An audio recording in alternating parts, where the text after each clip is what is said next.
జల్లడ కింద వెళ్తాయి అన్నమాట. ఈ సన్నపు నూకలు, ఈ సన్నపు నూకలు చెరగాలంటే అంత దుమ్ము ముక్కులు ఉంటాయి. ఇట్లా జరిగితేనేమో తవుడు లాంటిది పోతుంది.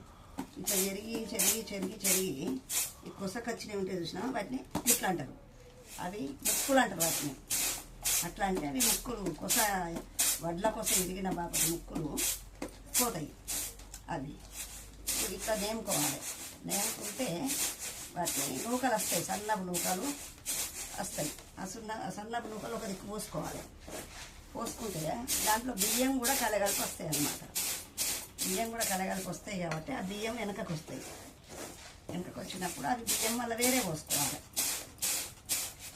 ఈ బియ్యం వెనకకు వచ్చినాయి, ఈ బియ్యం వేరే తీసుకోవాలి.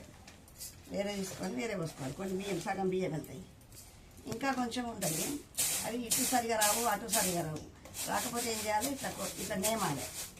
నేమితే దొడ్డు ఏమో ముంగడికి వస్తాయి, సన్న బియ్యమో వెనకకు పోతాయి. దాంతోపాటు ఇసుక కూడా వెనకకు పోతుంది. ముంగట దొడ్డు బియ్యం వస్తాయి, కొంచెం దొడ్డు బియ్యం. ఇట్లా చేసుకుంటే కొన్ని బియ్యం వెళ్తాయి, కొన్ని సన్నపు నూకలు వెళ్తాయి, ముక్కులు పోతాయి, తవుడు పోతుంది, పొట్టు పోతుంది. అలాగ ఇవి ఈ సన్నపు నూకలు దోశకు వేసుకోవాలి. ఈ బియ్యం వంటకు వేసుకోవాలి.